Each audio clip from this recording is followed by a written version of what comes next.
Claudia, thank you for joining ICC Trading Thoughts, and congratulations. You have just been elected by ICC's World Council as the next president of the ICC International Court of Arbitration, recently named the world's most preferred arbitral institution. When you take office on the 1st of July, what will you be looking to achieve in your first 100 days? Thank you so much, Tim, for having me. I'm just really thrilled to be part of the Trading Thoughts podcast and hope to share some thoughts with you today. So in my first 100 days, well, the first priority is really to integrate and onboard all of the new court members. We have 195 members of the ICC Court, which includes 17 vice presidents, and about half of the members of the court are new. So we have an intensive orientation program, making sure that everyone knows the ins and outs and all the acronyms and all the ways in which they can be engaged, and also understand really their role and the work that's involved as members of the court and what we do in terms of scrutiny of the awards, assuring the quality of the ICC arbitral awards. Then I'm really looking forward to engaging with all of the components of the broader ICC, including the elements of ICC DRS, in terms of the ICC Arbitration Commission, the ICC Institute of World Business, and of course our ADR Center, but then more broadly, the ICC, because it is really the strength of the global network of ICC, including the national committees, that enables us to reach out to the world and global business community. From my perspective, if there is a business that is engaged with ICC, but not utilizing ICC arbitration, then it is a tremendously lost opportunity. And likewise, if we have members of the let's say ICC Arbitration Commission, or someone who has been engaged with a training program, but they are not, in essence, one of our ambassadors and promoting ICC, then it is another lost opportunity. So from my perspective, it is really important that we think about the ways in which we can garner all of the resources together, which is really the strength of ICC. The ICC Court is looking forward to its centenary in 2023, with yourself at the helm as its first women president, supported in your role by a gender-balanced court. Why is diversity in arbitration important, and do you plan to continue building on the advances ICC has made in this area in recent years under the leadership of your predecessor, Alexi Moore? Well, first, let me just say that Alexi Moore must be commended for the work he did to promote gender diversity in international arbitration. He really had the audacity to insist on gender parity of the ICC Court in 2018. So I really stand on his shoulders and the work of everyone who has been focused on this effort. And to note that really how much tremendous progress has been made in this arena just in a very short time. There's a lot more to be done. In the positive aspects, I'm sitting for the first time on an all-woman tribunal with 2 former judges, which is certainly exciting. And we see so many more women involved in international arbitration as lead counsel and also as arbitrator. But again, much more work needs to be done, and the focus has to continue. And we have to stay focused on diversity broadly defined, not just gender diversity, but race and ethnic diversity, geographic diversity, age, and socioeconomic diversity. And an area that I'm particularly focused on is disability inclusion in international arbitration. So you asked, why is it important? We have to reflect the global business community that we serve, and the global business community is incredibly diverse. And so it is incongruous if the parties involved in disputes is different and more diverse than the arbitrators, or to say it the other way around, if the arbitrators who are deciding the disputes do not reflect the parties in arbitration. One of the things about diversity too, we certainly know, is that there is the diverse perspectives that come, and that is so vital, especially when we think about disability inclusion. The conversation has really been in the past about the accommodations that need to be made to facilitate those who have disability to participate. But we can also think about, especially coming out of the pandemic, where there is this incredible need for people who are creative and innovative. And those who are living with disabilities have to be innovative and creative every day of their lives. And so those are exactly the kinds of people that we need in the conversations to be thinking about new solutions and new ways of operating. And so we want to actually create space to facilitate their engagement. Let's talk about your career journey to this point. You studied at Brandeis University on the outskirts of Boston, which coincidentally was named after U.S. Supreme Court Justice Louis Brandeis, and is home to the Judges, the sports team. While at Brandeis, you studied at the University of Oxford before getting your JD at Harvard Law School. Given your studies, is it safe to say that you always wanted to be an arbitrator and to go into law? Not at all. I actually did not study international arbitration in law school. I was focused on voting rights issues and local government, and the intersection of law and politics. So I have joked in the past that I went from representing, the town of Colonial Beach in Virginia to the city of Phoenix in Arizona to the country of the Czech Republic. So there is actually a continuum of, government disputes, but very different types of matters.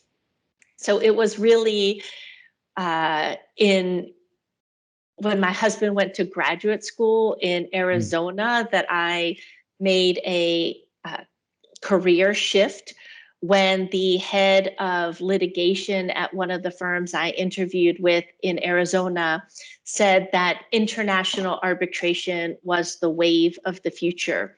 This was 1998, and I can just say that he was incredibly prescient as to his recognition that as the world becomes more connected, as there's going to be more and more cross-border business, there would necessarily be more cross-border disputes. And so while I continued to focus on commercial litigation and got very grounded in all types of litigation matters, I began to work a little bit in international arbitration. And the real shift for me was in 2001. On 5 days' notice, I went to the Czech Republic for a month originally and stayed for 3 years. And my law firm at the time had been hired to represent the Czech Republic in what was then, I believe, the largest investment treaty arbitration involving the failure of one of the Czech banks. And so I went there to be on the ground as someone who understood how to manage large disputes and work with the local team in Prague. And that was the transformation for me. I wound up handling international arbitration cases all over Europe, both investment treaty and commercial arbitration. I remember flying from Dublin to Athens on 2 different cases, which is as far as one could go at the time in the Eurozone. Mhm. And that last summer, I had 3 international arbitration cases in 3 cities on 3 different matters, and really got fully engaged in that work. And afterwards, I then returned to the US, moved to New York in 2005, and continued to practice in this arena. Well, I mean, that's definitely one thing that there are many things I should say that stand out when someone looks at your CV. But I mean, you have Oxford, even Brandeis, Harvard Law, but then to see Phoenix and Prague to me was something that I found was particularly intriguing. I don't want to say that you're perhaps the only arbitrator to ever practice in both of those places. I'm sure that there might be others, but I found that to be extraordinarily interesting. So just to back up a bit, after you graduated from Harvard Law, you spent a few years, as you kind of touched upon, first as an associate at Mays and Valentine in Richmond, Virginia, then Squire Sanders in both, as you said, Phoenix and Prague. What were those first years like right out of law school? I think for a lot of law students right after they graduate, they're not exactly sure what they want to do, and even those first few years, I think, can be a bit challenging, especially starting off as an associate in many firms. What were those first years like for you? I returned to Richmond, Virginia, where I grew up for family reasons. And just to put things in context, when I took the Virginia bar exam, women had to wear skirts or dresses.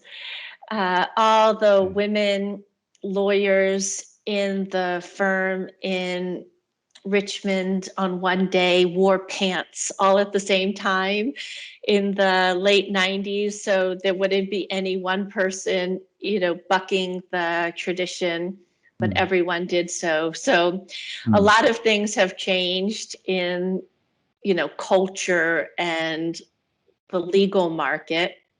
mm, It was a very good place to practice and learn a lot of different aspects of commercial litigation, and then also, as I said, public, like disputes involving sovereigns and the intersection of law and politics. So mm, I learned a tremendous amount.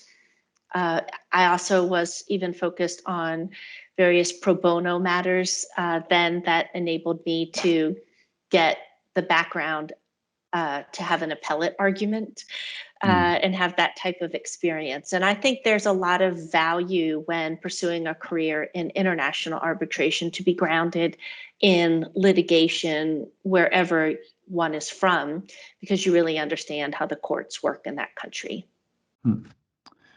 Um, moving forward down your career journey, you then, as you said, moved to New York. I believe it was in 2001, where you then started working for DLA Piper. You first served as of counsel and co-chair of their international arbitration practice before becoming partner and co-chair of the international arbitration practice a few years later. What was it like moving to a firm the size of DLA Piper? So actually, just from a timeline, I was in Prague from 2001 to 2004, and then started in New York in 2005. So at that point, DLA Piper was 2,800 lawyers. It's now much larger. It was had just gone through a 3-way merger of 2 law firms in the US and one firm, DLA, based in London. So the firm had this incredible footprint. Mm, And what it meant for me was that I had, come from Europe, where I was interacting with EU related issues and civil law related issues, and just generally European business. And so even though I was coming to the firm in that stage, I really was able to kind of be a good liaison mm, between the US lawyers and the European and international lawyers. So from a firm perspective, that was a real strength. And also what we did was really, build the international arbitration practice from the ground up, and also kind of figure out ways to connect with the global platform of DLA pipers. So, at that point, the firm had an office in Tbilisi, Georgia, and I had read about a case that had been filed against the country, and we were able to work closely together with the Tbilisi lawyers and get hired by the country to actually represent them in three different cases. Similarly, the firm had an office in Muscat in Oman, and it was a similar type of thing. So figuring out ways to really build relationships and connections with the strength of the firm globally. So in a lot of ways, there's a parallel with the ICC in terms of the strength of the global aspect of the ICC. And my mind is really focused on how we build connections and thinking about ways in which together we can be stronger. That's absolutely incredible.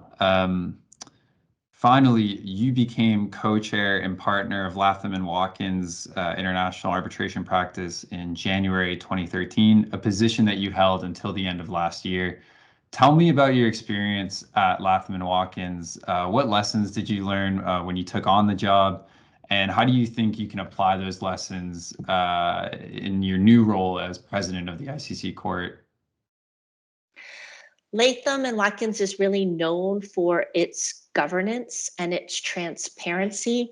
And one of the unique aspects of Latham is that the associates have a key role in many of the committees that really run the law firm.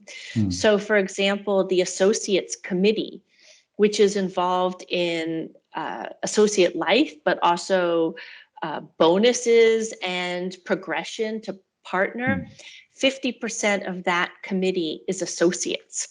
So the associates are entrusted with an incredible amount of confidential information, but they're also entrusted in making decisions and engaged with the law firm. I served on the recruiting committee, and 50% of the recruiting committee was associates. And it wasn't like, the partners had more of a vote or say in whether someone should get hired. And so I learned so much from the associates who were on the committee, from their perspectives and their analysis. And so I think one of the lessons I really learned is how valuable it is to have that diversity of generations involved in decision making, and that a lot of great initiatives come from, as we would say, bottom up rather than top down. And so I'm excited, for example, about engaging more with the Young Arbitrator Forum within the ICC, because I think we're going to see some exciting innovations coming from them. Another aspect of Latham is just, the quality of the services and the ways in which they served the clients globally. We would see for the largest matters of the firm how many practice groups and offices were involved in serving any one client, and it was across the globe. And the chairman of the law firm actually spent a significant amount of his time talking to clients and finding out how the firm was doing. And what he often found is that he would come out of those meetings with more work because he had learned significant aspects of what the client was concerned with. So from my perspective, lessons learned is the strength of a global team, the strength of working across different practices, and also wanting to have that engagement with the parties in an arbitration which is who are in essence our clients, the end users in arbitration. I don't really like that term user. It sounds so temporary, like you use something and you discard it, but what we really want are longstanding and strong relationships with the parties who are involved in arbitration so that we can be more responsive to their concerns and that they can be engaged in a process and their expectations meet or the process itself meets their expectations. That has been your career journey up until this point. Looking ahead to your presidency of the ICC Court, what would you say are some of your more long-term goals and expectations? Where do you envision the ICC Court, say, in the next 5 years? Well, we do have our centenary in 2023. So my ultimate goal is and promise is to do everything I can to ensure that the ICC Court and ICC arbitration remains the leading arbitral institution well into its second century. In terms of the essence of the goal, I would say it boils down to 2 words, which is client mindset, that every aspect of an international arbitration needs to have a client mindset. So what do I really mean by that? It really goes back to Richmond, Virginia, and my first year practicing as a lawyer. We had a consultant come to the firm, helping the firm think about how it could compete better in the new legal environment. And this is 25 years ago. And I don't remember all the aspects of what was recommended, except for one key point. And that was everyone had to respond to client emails and client calls within 2 hours. Wow. Now, 2 hours now actually seems like a long time. I know when I don't hear from somebody within 2 hours, I'm like, wow, where are they? Of course, they could be doing anything. Exactly. Or we had to, at least let the client know that we would get back to them at a certain period. But that, aspect of the rule, as it were, set a culture of responsiveness, and that's permeated everything in the legal sector. And of course, clients still feel that their outside legal services need to continue to be even more responsive and attuned to client needs. But we've seen a complete shift in the role of general counsel.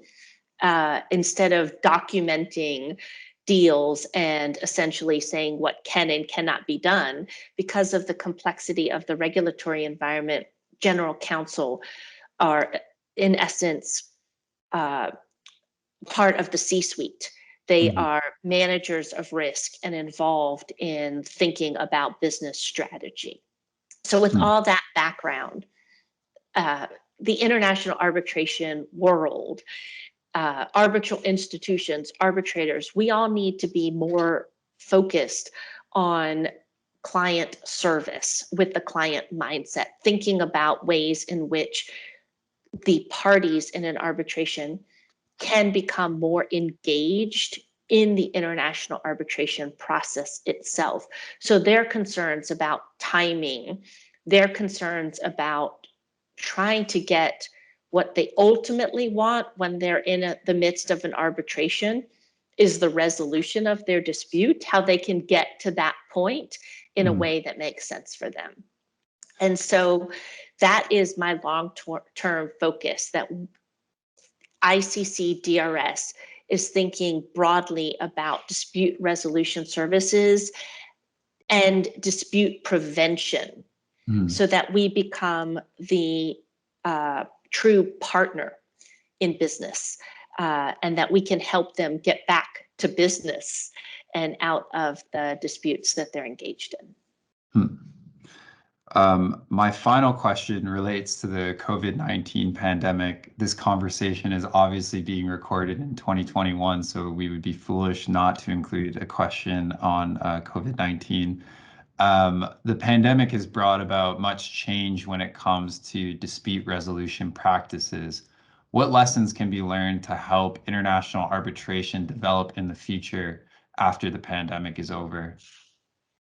Well, the ICC Court and the ICC Secretariat really has to be commended for the complete pivot that they made in March 2020 to work seamlessly remotely, fully remotely, so that they didn't miss a beat in terms of case management, and all of the meetings of the court went remote as well. We issued guidelines to parties and arbitrators to ways to think about case management given the pandemic. So what has that all meant? We are able to, I would say, the assumptions that we have about the use of technology and remote communication are now flipped, where before the pandemic, we had to think about or fully justify remote communication. Having a witness or expert testify remotely had to be justified for specific reasons.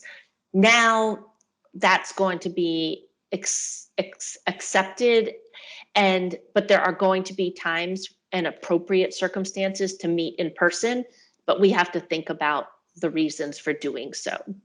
And so it's just going to make us much more conscious about the ways in which when we need to travel and when we can actually use remote technology. I served on the ICC Commission on Reducing Time and Costs, and one of the key recommendations of that commission was that especially case management conferences or status conferences could be held remotely using telephonic or video means. What was so funny about that commission is that the only way you could participate at that point was actually being physically present in Paris to attend the meetings. There were no remote communications. But what we see now with remote participation of the court is that we have the ability to engage so many more court members, that they're able to be much more active, which means that the diversity of the court is reflective in the participation. And so I'm super energized by the tools that we have now to actually engage with the broader international arbitration community. I love the name of that commission. There's truly an ICC commission for everything, I think. Well, those are all the questions that I prepared today, Claudia. I just want to say I really appreciated the conversation. I really thank you for taking time out of your schedule, and I look forward to seeing you soon in Paris. Thank you so much.